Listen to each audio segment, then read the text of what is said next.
Io oggi ho fatto doverosamente il sopralluogo con le autorità portuali, le autorità locali, per quanto riguarda l'accesso, navigazione, per quanto riguarda le potenzialità portuali e anche i depositi di stoccaggio,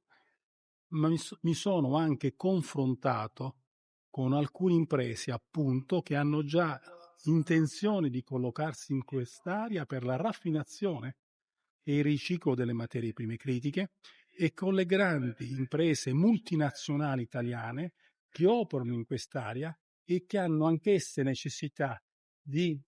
sopperire ai propri fabbisogni per quanto riguarda le materie prime critiche. Mi riferisco ovviamente all'ENI, Fincantieri, Stellantis, Enel ed altre ancora. Mi auguro che si possa lavorare sia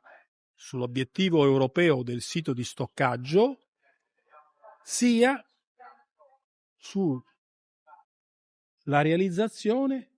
di un polo produttivo sulla raffinazione e riciclaggio delle materie prime critiche.